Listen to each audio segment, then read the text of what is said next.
پراٹھا پکا لو آلو والا. اچھا کچھ نہیں, سادہ پراٹھا پکاؤ, چائے کا کپ بناؤ, ساتھ کھا لو. بچپن کا ہمارا سب سے پسندیدہ, میرا تو یہی ناشتہ ہوتا تھا. میں بہت خوش ہوتی تھی جس دن پراٹھے کے ساتھ چائے ملتی تھی.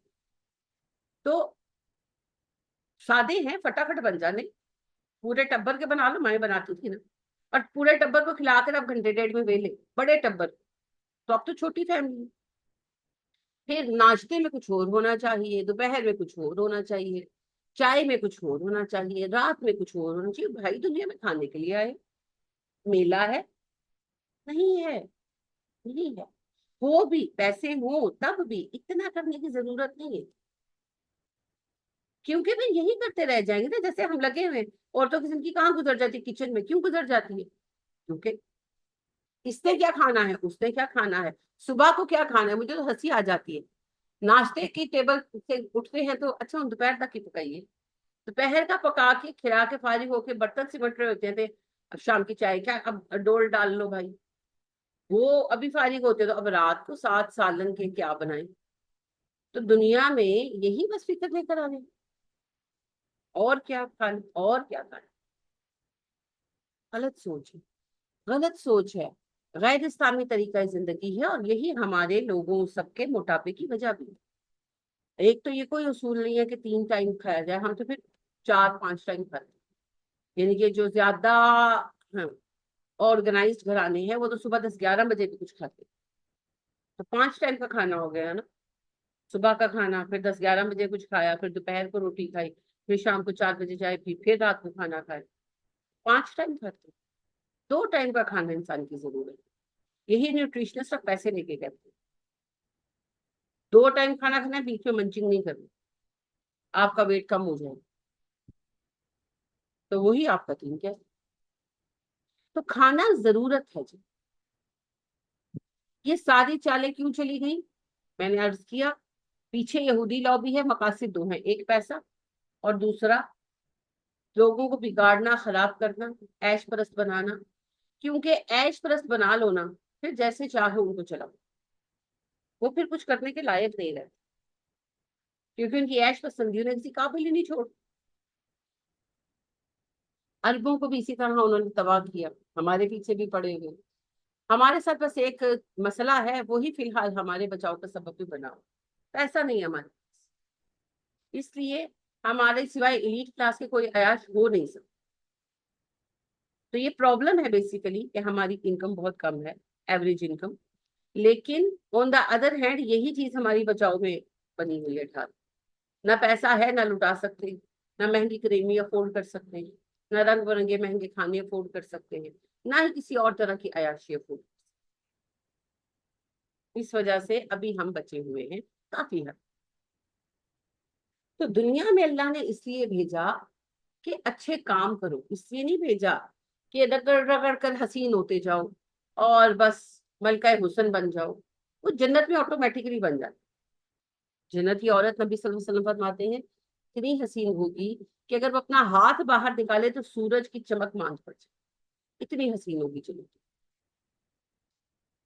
تو لہٰذا جنت میں حسن خود بخود مل جائے. اس کے لیے کوشش کریں کہ جنت میں سلیکشن ہو جائے, باقی چیزیں آٹومیشن پر. ہلکا پھلکا اپنا خیال رکھیں, وہ ٹھیک ہے, کوئی ایک کریم آپ نے لے لی, لگا لیتے, اچھا کرتے ہیں, کوئی حرج نہیں. صحابہ بھی, صحابیات بھی یوز کرتی, یہ شہد استعمال کر لیتے تھے فیس پہ, ایلو ویرا استعمال کرتے تھے. نبی صلی اللہ علیہ وسلم نے کبھی منع نہیں کیا. تو یہ ہلکے پھلکے ٹوٹکے ہو جاتے تھے, کوئی بات نہیں, آپ بھی کر لیں. ویسے تو اسکن کیئر گھر کی چیزوں سے بڑی اچھی ہو جاتی, کوئی کرنا چاہتا ہے. اور دوسری بات یہ ہے کہ اتنا ٹائم دے نا جتنا بنتا ہے. ہفتے میں 1-2 دفعہ کوئی ماسک لگا لیا, کوئی کچھ کر لیا, ٹھیک ہے. ہر وقت ہی اسی دوڑ میں لگے ہوئے. تو یاد رکھیے کہ اللہ نے پیدا کیوں کیا, خلق الموت والحیات لیبلوکم ایکم احسن عملا. زندگی اور موت کا یہ کھیل اللہ نے اس لیے رچایا کہ اللہ دیکھے کون اچھے عمل کرتا ہے. تو یہ کر کے دکھائے, اس کے لیے بھی. وہو العزیز الغفور, وہ بخش دیتا ہے اور غالب ہے. الذی خلق 7 سماوات طباقا, وہ رب ہے جس نے اوپر تلے 7 آسمان تہ در تہ بنائے. ما ترى فی خلق الرحمن من تفاوت، تم رحمان کی تخلیق میں کوئی کمی نہیں پاؤ گے. فرج البصرا، اپنی نگاہ پھیرو، نگاہ پھیرو. ہر طرح من فطور، دیکھو کیا تمہیں کوئی کمی، کوئی رکھنا، کوئی شگاف، کوئی سوراخ نظر آتا ہے. یعنی اللہ کی کائنات پر نگاہ ڈالو اور دیکھو کہ کوئی خرابی ہے. ثم ارجع البصر کرتین ینقلب الیک البصر خاسئا وهو حسیر. ثم ارجع البصر، ایک بار نہیں پھر دوبارہ نظر ڈالو کائنات پر، آسمان کو دیکھو، زمین کو دیکھو. کرتین ینقلب، بار بار لوٹے گی تیری نظر، الیک البصر، تیری طرف واپس، خاسئا، عاجز ہو کر، وهو حسیر، تھکی ہوئی. یعنی کہ تم جتنا چاہے، وہ کہتے ہیں نا دوربین لگا کے دیکھ لو، جتنا دیکھنا ہے دیکھ لو، اللہ کی تخلیق میں کمی نہیں پاؤ گے، خرابی نہیں ڈھونڈ سکو گے. بڑی عظیم کائنات ہے جی، بڑی عظیم. ہم تو ابھی چھوٹے چھوٹے جانوروں کے اوپر لگے ہوئے ہیں. وہ ایک سی اینیمل ہے، کیا نام ہے اس کا، مشکل سے نام ہے، اب دیکھیں نام میں بھول گئی ہوں. تو وہ جو ہے نا اس کے بڑی ریسرچ آج کل اس پر چل رہی ہے. اس کی باڈی کا کوئی پارٹ بھی کٹ جائے نا، وہ اس کو ریگرو کر لے. دل بھی کٹ جائے نا، وہ دل بھی ریگرو کر لے، مرتا نہیں. اب وہ کہہ رہے ہیں کہ اس میں کیا خوبی ہے، ہم انسانوں میں بھی پیدا کرتے ہیں. ریسرچ ہو رہی ہے. ایسی ہے اللہ کی بات. ایک کیڑا ہوتا ہے، اس کو کہتے ہیں جیول ویسپ. ویسپ کیڑوں کو کہتے ہیں، WASP، ویسپ کیڑوں کو کہتے ہیں، مکھیوں وغیرہ. تو اس کو کہتے ہیں جیول ویسپ. بڑی خوبصورت ہے، مکھی ہے چھوٹی سی، جو عام مکھی کا سائز ہے. حسین بڑی ہے واقعی، اس کے کلر ایسے. تو جیول کہتے ہیں قیمتی پتھروں. تو ایسے لگتا ہے کہ یہ لال ہرے پتھر جوڑ کر بنائی گئی، بڑی خوبصورت. تو اس کا اللہ پاک کا ایسا نظام ہے، اس کا دماغ اللہ نے بنایا ہے ایسا. جب مادہ مکھی نے انڈے دینے ہوتے ہیں نا، تو وہ جا کے ڈنگ مارتی ہے کوکروچ کو، اور کوکروچ سے بے ہوش ہوتا ہے، مرتا نہیں ہے. اچھا پھر وہ اس کا اینٹینا توڑتی ہے. کوکروچ کے وہ جیسے لمبے لمبے ہوتے ہیں، اس کو اینٹینا کہتے ہیں. ان کے ذریعے یہ نا فیل کرتے ہیں آوازوں کو، فاصلوں. تو یہ اس کو توڑ دیتی ہے، اور پھر وہاں سے یہ اس کا خون پی کر چیک کرتی ہے کہ بلڈ میں زہر زیادہ یا کم تو نہیں ہے.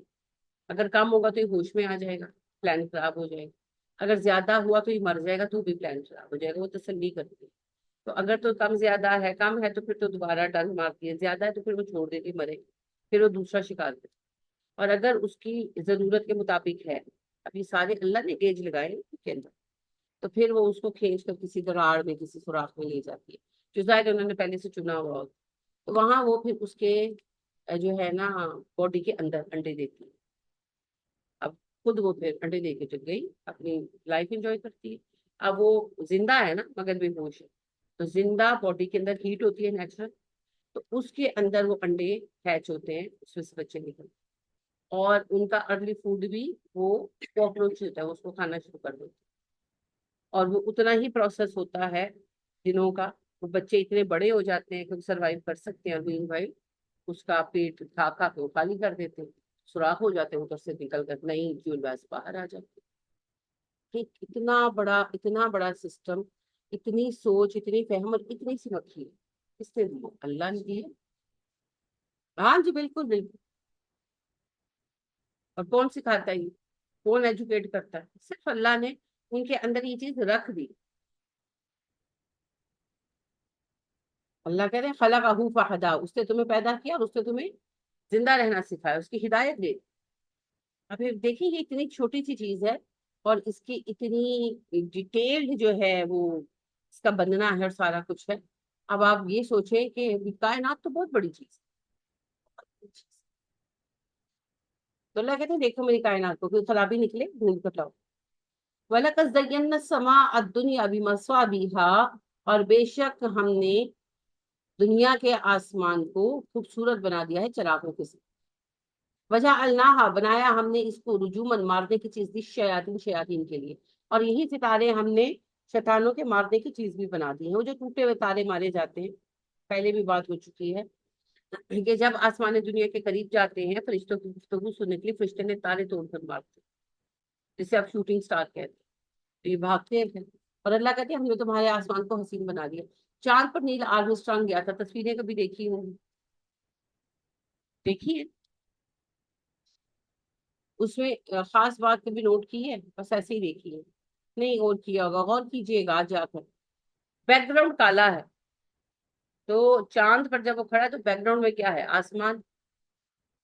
تو آسمان تاریک ہے، کالا ہے، کوئی ستارہ نہیں.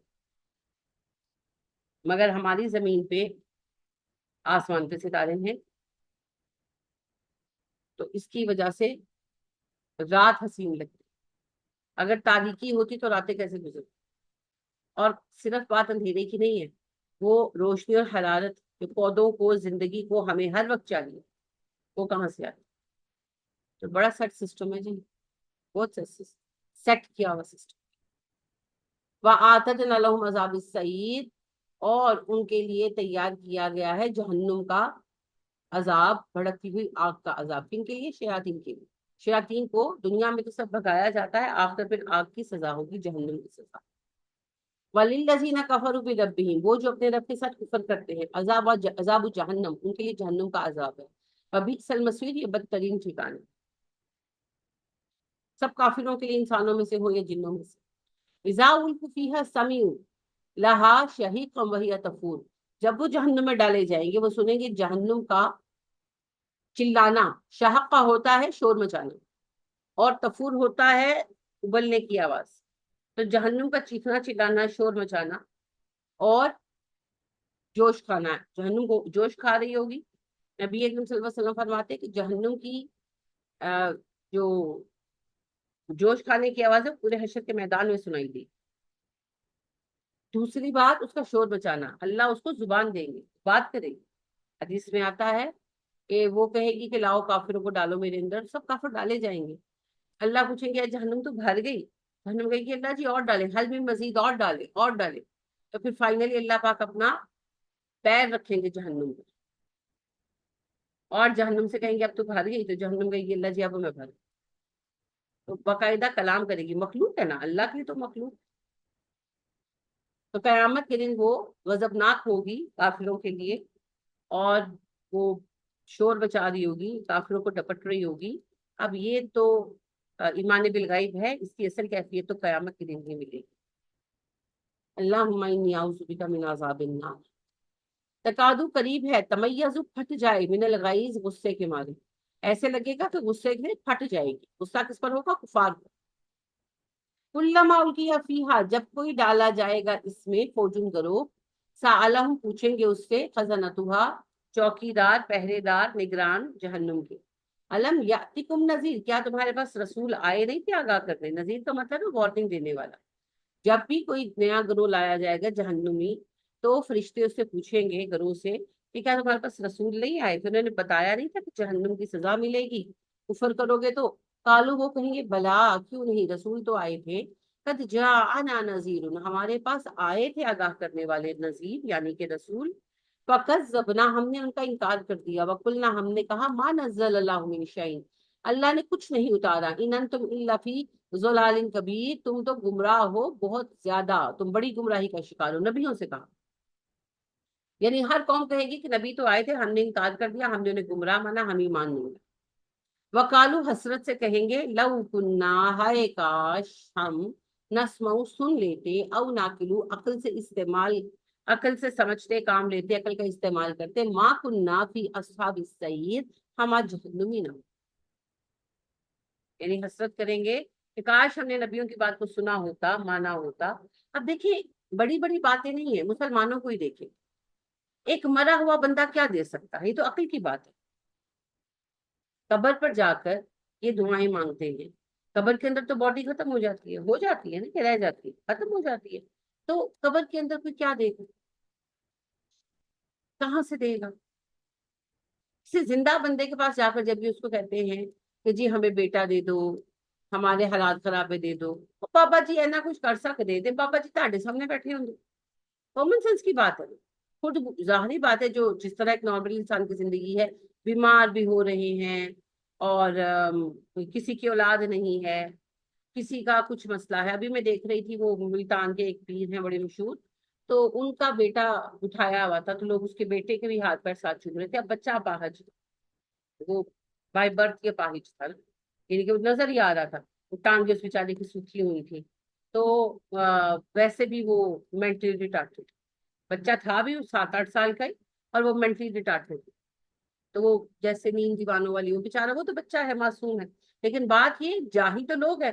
پیر صاحب کو تو ٹھیک ہے، پیر صاحب نے تو میں سمجھ گئی کہ کہانی سنائی ہوگی کہ یہ تو اور اللہ کے قریب ہے. ہم، لیکن اب بات یہ تم تو سوچو کہ جو پیر اپنے بچے کی صحت نہیں سنبھال سکا وہ تمہیں کیا دے گا. تو وہ بچہ جیسے مینٹلی ریٹارڈیڈ بچوں کے اکثر سر تھوڑے سے بڑے ہوتے ہیں، اس طرح کے غیر معمولی ہوتی ہیں.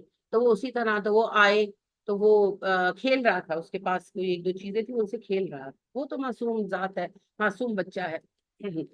ذمہ دار تو اس کے باپ تو ہے ہی ذمہ دار، اور لوگ خود ذمہ دار ہیں. تو لوگ آئیں اور آگے اپنے بچے کا رہے ہیں برکت کے لیے، اندازہ کریں. تو وہ ساتھ ایک بندہ اس سے اٹیچ کیا ہوا تھا. تو وہ بندہ جو ہے نا وہ اس کو کہے یہ نہیں کہ، تو وہ پھر جو ہے نا ایسے کر کے ہاتھ لگایا وزار ہو کے نا، بچہ ہے بےچارا اوپر سے مینٹلی ریٹارڈ. تو وہ ایسے کر کے ہاتھ لگائے اور پھر کھیلنے لگ جائے. پھر کوئی اور اپنا بچہ لے آتا ہے. بس ظالم ہو، تمہاری عقل کام نہیں کرتی، وہ خود مینٹلی ریٹارڈ ہے. اس کے ہاتھ لگانے سے تمہارا بچے کو کہاں سے برکت آنی ہے. ہاں، اور اس کا باپ وہ ظالم اپنے بچے کو صحیح نہیں کر سکا، تمہارا بچہ کیا صحیح کرے گا. کس بات کی برکت دلا رہے ہو. یہ ہے جہاد، یہ ہے عقلیں بند. سامنے نظر آ رہا ہے کہ باپ کتنا بڑا جھوٹا اور ظالم ہے، اور وہ معصوم سا بچہ، وہ جس کو کوئی ہوش نہیں ہے، اس کے ساتھ ایک بندہ لگانا پڑا، اس کا منہ کا تھوک دے رہا ہے اور وہ بار بار صاف کر وہ اپنا تھوک نہیں روک پا رہا. وہ تمہارے بچے کو شفا دے گا کہاں سے دے گا. وہ بیچارہ تو خود پاگل ہے، انسین. اتنا مجھے افسوس ہوتا ہے، اتنا افسوس ہوتا ہے کہ کیا کیا جائے. یہ ہے لو کننا نسمع و نعقل، کاش ہم سنتے، کاش ہم عقل کا استعمال. الیاس ستار قادری صاحب کہتے ہیں جو اذان سنے اور اس پر واشہد ان محمدن عبدہ رسولہ پر اپنی انگلیاں چون کے آنکھوں کو لگائے، اس کی نظر کمزور نہیں ہوگی. اوکے سر، بحث نہیں کرتے. آپ یہاں کیوں لگائیے، آپ تو ساری عمر کرتے رہے.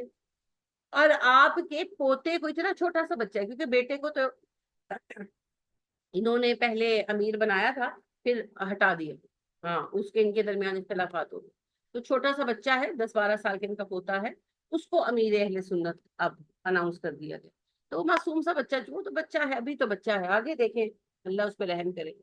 تو وہ جو بچہ ہے اس کو اتنی موٹی اینک لگی ہوئی، تو پھر آپ کے بچے کی نظر کیوں کمزور ہو.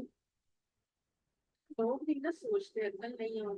اور کتنے ہی ان کے بڑے بڑے جو آتے ہیں مدنی چینل کے ان کے مرید جو مختلف پروگرامز کرتے ہیں، بڑوں کو اینک لگی ہوئی کیوں کرتے ہیں. سوچتے نہیں ہیں، سوچتے نہیں ہیں. اور جب مسلمان جو سب سے زیادہ عقل والے دین پر ہے، ریشنل دین پر ہے، ان کا یہ حال ہے، تو ہندوؤں کا یا عیسائیوں کا کیا کہنا. ہندو جو ہیں ان کے لیے بھی کوشچن یہی ہے کہ بھئی آپ جن کو پکارتے ہیں، میری یہ بحث ہی نہیں ہے کہ رام تھے کہ نہیں تھے، کرشن تھے کہ نہیں تھے. مان لی، ایڈمٹ کر لیا، آپ ہی کی کتابوں کے مطابق مر گئے، رام بھی مرے، کرشن بھی مر گئے، مر گئے نا، بات ختم. ٹھیک ہے آپ ان کی تعلیمات کو لے کر چلے اور رام کرشن کی تعلیمات میں لا کر دکھائے بت پوجنے. ان کی تو اپنی کتابوں میں بت بنانا ہرا. تو پھر رام کی ایک سینٹینس لا دے، کرشن کا ایک سینٹینس لا دے جس میں بتوں کی پرستش کا کوئی اقرار ہو، کوئی اسبات ہو. ان کی کتابیں یہ تعلیم نہیں دیتی جو انہوں نے دین بنایا ہوا. جیسے ہمارے لوگ جو کچھ کرتے ہیں، جو مزار پاکستان میں قدم قدم پر جو مزار بسے ہوئے، کیا قرآن نے بسا ہے؟ قرآن نے تعلیم دی ہے. یہ جو مہندیاں نکلتی ہیں، یہ جو سہرے نکلتے ہیں، یہ جو دھمالے پڑتے ہیں، یہ قرآن سکھاتا ہے، یہ حدیث سکھاتی ہے. انہوں نے بھی ایسے کیا. جو بچی کچی تعلیمات ان کے پاس ہیں، اگر یہ ان پر بھی چلے نا تو یہ بہت چینج پائیں گے آپ. تو جو مسئلہ ہم نے پیدا کیا ہوا وہی انہوں نے بھی. بہت زیادہ فرق ہے. ایکچولی یہ کوئی پروف بات نہیں کہ رام اور کرشن تھے کہ نہیں تھے، لیکن میں تو یہ کہہ رہی ہوں کہ 1 منٹ کے لیے مان بھی لینا تو رام اور کرشن پیدا ہوئے، مر گئے، ان کی کتابوں کے بیان کے مطابق. اب ان کی تعلیمات پر چلو، یہ والے جو کچھ کر رہے ہو مت کرو. لیکن کوئی نہیں سنتا. میں نے پہلے ہی کہا ہمارے پاس قرآن اور حدیث ہے، ہم نہیں سنتے تو کوئی اور کیا سنے گا. ہم نہیں سنتے. قرآن کی آیت کو ہم سن کر کہتے ہیں ہاں آیت ہے پر ساڈے ہاں نہیں ہوں.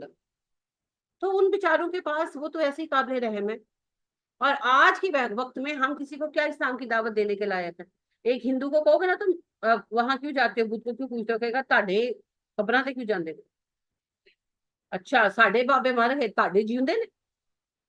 پہلے تو اسے یہ سمجھانا پڑے گا کہ بھائی وہ بھی اتنے ہی مشرک ہیں جتنے تم ہو. ہم تو عجیب مصیبت میں پھنسے ہوئے. ہم تو بہت زیادہ کرٹیکل سچویشن میں کھڑے. اور اس وقت میں بھی ڈرامے کیا چل رہے ہیں، بابری مسجد ہم پھر بنائیں گے، ہم فلاں. بھائی ایک مسجد کے ہونے نہ ہونے سے کوئی فرق نہیں پڑتا. دین کا نظام قائم کرو. یہ تکلیف دہ بات ہے کہ دین کا نظام قائم نہیں ہے. اتنے اسلامی ممالک ہونے کے باوجود ایک ملک نہیں ہے جہاں اسلام کا پریکٹیکل سسٹم قائم ہو. یہ ہے پریشانی کی بات. مساجد تو بنتی ٹوٹتی رہتی ہیں وقت کے ساتھ، یہ غم کی بات نہیں ہے. اوہو ہمیں انہوں نے کہاں سے کہاں پہنچا دیا. آج ہر دوسرے بندے نے مسجد بنائی ہوئی. آپ مجھے یہ بتائیں صحابہ کرام رضی اللہ تعالیٰ عنہم علیہ مجمعین نے کتنی مساجد تیار کی؟ بتائیں مجھے نام.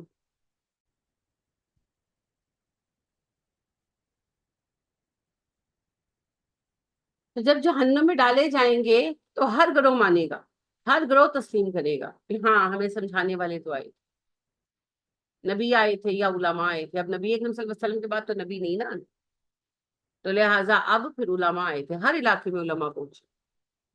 اور ہم نے اسلام نہیں قبول کیا، ہدایت کو قبول نہیں کیا، اس میں ہمارا بھی وہ گروہ ہوگا جو خود کو مسلمان کہلاتے ہیں پر شرک کرتے. شرک معاف نہیں ہوگی. ہاں شرک نہیں معاف ہونا. باقی جو موحد ہے وہ فائنلی جنت میں جائے. اور حدیث ہے نا ابو ذر والی کہ نبی اکرم صلی اللہ علیہ وسلم نے کہا جس نے اسلام قبول کیا، ایمان لایا اور پھر کبھی شرک نہیں کیا وہ جنت میں جائے گا. تو انہوں نے کہا اگرچہ وہ شرابی ہو، آپ نے کہا ہاں. وہ کہنے لگے اگرچہ وہ زانی ہو، آپ نے کہا ہاں. اور پھر آپ نے کہا اگرچہ ابو ذر کی ناک خواہ آلود ہو، یہ کہ تم ناک سے لکیریں بھی نکالو تو موحد فائنلی جنت میں جائے گا. سزا کاٹنے کے بعد پھر موحدین کو نکالا جائے گا. تو موحد پھر جنت میں ضرور جائیں گے انشاءاللہ، لیکن مشرک نہیں جائے گا. اب چاہے آئی ڈی کارڈ پہ کچھ بھی لکھتے ہو، شرک کرتے ہیں تو مشرک مشرک ہی. اللہ کو ناموں سے کچھ لینا دینا نہیں ہے. عربوں میں آدھوں سے زیادہ لوگوں کے نام عبداللہ تھے. تو یہ کوئی کرائٹیریا نہیں. شرک شرک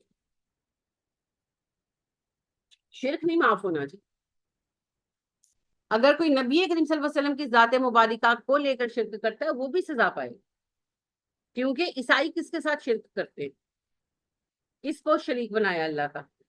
عیسیٰ کو بنایا نا، عیسیٰ اللہ کے نبی ہے نا، تو کیا اللہ اس وجہ سے معاف کر دیں گے؟ نہیں کریں گے نا. تو ہمارے جو لوگ اللہ کے نبی صلی اللہ علیہ وسلم کو بھی شریک بنا لیتے ہیں ان پر تو کوئی ذمہ نہیں ہے نبی صلی اللہ علیہ وسلم پر، مگر شریک بنانے والوں کو نہیں اللہ چھوڑے. شرک اللہ کو گوارا نہیں، شرک گوارا نہیں. لہٰذا ایک دفعہ آپ صلی اللہ علیہ وسلم بیٹھے تھے تو ایک صحابی آئے تو آپ نے کہا کہ آپ فلاں کام کے لیے جا رہے ہیں. تو کہنے لگے جی جی میں بالکل جا رہا ہوں، میرا ارادہ ہے کام کرنے کا، ماشاء اللہ ولو شیت، باقی جو اللہ چاہے اور آپ چاہیں. ماشاء اللہ نہیں سنی، انشاءاللہ، انشاءاللہ ولو شیت، جو باقی اللہ چاہے اور آپ چاہیں. آپ نے کہا سبحان اللہ، تم نے مجھے اللہ کے برابر کر دیا، صرف انشاءاللہ کہا کرو. بالکل الاؤ نہیں.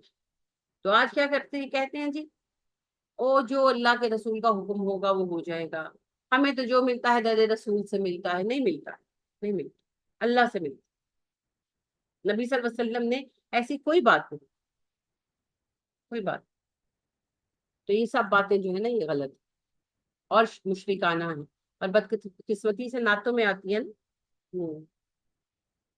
رب ہے موتی، آپ ہے قاسم، دیتا وہ ہے کھلاتے یہ ہیں. نہیں، اللہ نے نہیں کہا، نبی صلی اللہ علیہ وسلم نے کبھی بھی نہیں.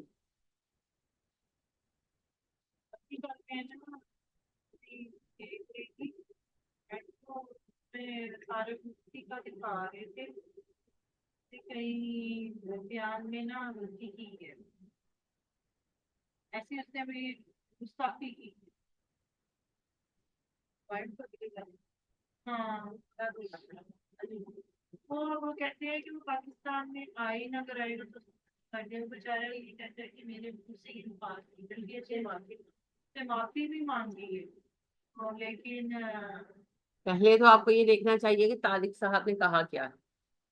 ایک بات ہمیشہ یاد رکھیں، علماء کا تذکرہ عزت سے کیا کریں، کیونکہ عالم کا مقام بہت بڑا ہے. اور مفتی مسعود صاحب اگرچہ ویسے وہ دیوبندی ہیں لیکن اچھے آدمی ہیں، یعنی کہ علمی اعتبار سے کافی حد تک سچ بولنے کی کوشش کرتے ہیں، کافی حد تک. تو میں قدر کرتی ہوں ان کی، کیونکہ اپنے سیکٹ کی بھی انہوں نے بڑی دفعہ مخالفت مول لی سچ بولنے کے چکر میں. تو اللہ ان کے لیے آسانی کرے. لہٰذا پہلی بات تو یہ ہے کہ علماء کا تذکرہ جو ہے ہمیشہ عزت کے ساتھ کریں. دوسری بات یہ ہے، یہ بندے کی نہیں، یہ علم کی قدر، ٹھیک ہے. دوسری بات یہ ہے کہ جب بھی آپ کسی کے متعلق سنیں، لوگوں کی باتوں پہ نہ جائیں، پہلے وہ اسپیچ نکالیں کہ اس بندے نے کہا کیا ہے، پھر ڈیسائیڈ ہوگا نا. تو ہی نے رسالت ہے کہ ان کو تو عادت ہے، انہوں نے تو بےچارا سری لنکن جو غیر مسلم تھا اسے مار دیا تھا، تو ہی نے رسالت ڈال کر. بیان کرتے ہوئے نا میرے بات یہ ہے کہ انہوں نے بیان کیا کیا ہے، پہلے وہ سنے نا. وہ تو مفتی صاحب جو ہے نا وہ بڑے دھیمے آدمی ہیں. یہ ہوتا نا محمد علی انجینئر، تو وہ صحیح ان سے ٹکر کرتے. میں مذاق نہیں کر رہی، میں سنجیدگی سے کہہ رہی ہوں. میں خود مرد ہوتی نا تو میں محمد علی انجینئر جیسی ہوتی. بڑے ہاں، مجھے کوئی کاٹھی ڈال کے دکھائے نا. جواب دیتے ہیں. ہاں، یہ بات جو طارق مسعود صاحب نے کہی ہے اور جس پر بیچارے معافیا مانگ رہے ہیں، یہی بات اگر انجینئر صاحب نے کہی ہوتی نا تو انجینئر صاحب کو پہلے تو یہ منوا کر دکھاتے نا کہ گستاخی ہے، کیونکہ گستاخی ہے نہیں، کوئی گستاخی. ان کے کوڈ میں گستاخی ہے کیونکہ انہوں نے ٹول بنایا ہوا، انہوں نے ڈرامے بنائے ہوئے. تو سب سے پہلے آپ کو وہ بیان سننا چاہیے جس میں یہ بات ہوئی ہے، جس کے بارے میں کہا جا رہا ہے کہ توہین ہوئی ہے. پہلے اگلے کے الفاظ سنیں. پریشر بہت بڑی چیز ہوتی ہے جی، پریشر ہر بندہ نہیں لے سکتا. پھر ہر بندے کا اپنا ذہن ہوتا ہے. جیسے مفتی مسعود صاحب یہ سوچتے ہیں غالباً کہ بھائی اگر میرے معافی مانگنے سے معاملہ سمٹتا ہے تو میں سمیٹ لیتا. لیکن بات صرف معافی مانگنے کی نہیں ہے نا، بات غلط کو صحیح کرنے کی. کیا انہوں نے غلط کہا تھا؟ پھر تو اور بات ہے. اگر غلط نہیں کہا تھا تو مت مانے غلط. زندگی موت اللہ کے ہاتھ میں. پاکستان ان کے ابا جی کا ہے. یہ ایک ہندو کو بھی پاکستان سے نہیں نکال سکتے، مسلمان تو دور کی بات. اپنے عقیدے اپنے پاس لے کر بیٹھے. یہ تو گنڈا گردی ہے. پاکستان کا آئین حق دیتا ہے ہر بندے کو بات کرنے. یہ کسی کے لیے یہ فتوا نہیں لگا سکتے کہ وہ آئے گا تو اسی مار دیں گے. کیوں؟ قاتلوں کا ٹولہ ہے یہ، ہمیں تو پتہ ہے. تو یہ جو ہے نا، یہ گنڈا گردی ہے جی، یہ گنڈا گردی ہے، گنڈا گردی ہے، قطعی گنڈا گردی. تکلیف ہے، عدالت میں جاؤ. پاکستان بنانا ریپبلک نہیں ہے، ملک ہے. تکلیف ہے آپ کو، عدالت میں جائیں. توہین رسالت کی بنوا چکے نا، لو بنوا چکے نا 95C، کیس درج کریں. عدالت فیصلہ کرے گی توہین رسالت ہوئی ہے. تم کون ہو؟ قاتلوں کا کرو، گنڈے ہیں گنڈے. اور میں آپ کو یہ بات بارہا کہہ چکی ہوں کہ توہین رسالت ان کا ٹول ہے جس کے ذریعے یہ اپنے مخالفوں کو ختم کریں گے. تو بغیر کسی کی بات سنے کسی کے بارے میں رائے نہ قائم کیا ہے. میڈیا کا کیا ہے، انہیں تو اپنی لائکس چاہیے. جو ہاٹ ٹاپک ہوگا اس کو لے کر بھاگ پڑیں گے، چاہے وہ کسی کی بچی کے ریپ ہی کا کیوں نہ ہو. ان ظالموں کو کیا فرق پڑتا. تو مفتی طارق مسعود صاحب نے کوئی غلط بات نہیں کی. انہوں نے جو کہا وہ بالکل سچ تھا. یہ ان کی یا تو کمزوری ہے، گھبرا گئے ہیں، یا شرافت ہے. اب یہ اللہ بہتر جانتا ہے دلوں کے حال کے، وہ معافیا مانگ رہے ہیں. اگر میں ہوتی میں کبھی نہ مانگتی، کیونکہ بات صحیح ہے. ان سے یہی بات پوچھی گئی تھی کہ کیا گستاخ رسول کو قتل کیا جائے گا، تو انہوں نے کہا نبی صلی اللہ علیہ وسلم تو معاف کر دیتے. کئی لوگوں نے گستاخی کی، پھر آ کر معافی مانگی، آپ معاف کر دیتے تھے. اس بات کو لے کر انہوں نے تماشا لگایا. لیکن یہ سچ ہے کہ نبی کریم صلی اللہ علیہ وسلم نے اپنی زندگی میں اپنی ذات کے لیے کبھی کسی سے کوئی بدلہ نہیں، کبھی نہیں. توہین رسالت اسلام کے اندر کوئی قانون ہے ہی نہیں، یہ تو انہوں نے بنوایا ہے. اب لہٰذا آپ کو عربوں کے ہاں نہیں ملے گا، یہ پاکستان میں، کیونکہ انہوں نے اپنے لیے ٹول بنوایا. یہ اس کے ذریعے آپ کے اوپر کاٹھی ڈالیں گے. آپ کو ہسٹری نہیں پتا مذاہب کون سا ٹول تھا جس کی وجہ سے چرچ کے جو پادری تھے انہوں نے کاٹھی ڈالی ہوئی تھی بادشاہوں تک پہ. بلیسفمی، توہین رسالت، عیسیٰ کی توہین، بلیسفمی. کوئی بات تو کرے ہمارے عقیدے کے خلاف. جس کو پھنسانا ہے، بڑے سے بڑا بادشاہ ہے، نائٹ ہے، اس کو پھنسانا ہے، بلیسفمی میں پھنسا دو. مارا جائے گا بےچارا ظلم کے ساتھ، کچھ نہیں کر سکے. اور انہوں نے بے شمار لوگ مارے بلیسفمی کے مقدمے. 5 لاکھ کے قریب عورتیں مرد قتل کیے بلیسفمی میں. اور یہی ٹرم آج ہمارے یہاں لا آرڈیننس میں یوز ہوتی ہے، بلیسفمی. ہماری تو ٹرم ہی نہیں ہے. 1400 سال سے ہمارے ہاں یہ قانون نہیں تھا، 1435 سال تک نہیں رہا. یہ ابھی پچھلے 4-5 سالوں میں بحث شروع ہوئی ہے اور اب انہوں نے 2 سال پہلے اس کو پاس کرایا. اور جہاں دیکھ لیں اس کا استعمال یہ نیگیٹو کا ہے، جہاں دیکھ سے نہیں ہو. یہ تو کمزوری ہے ان کی یا شرافت ہے، اللہ بہتر جانے. کوئی غلط بات نہیں کی انہوں نے.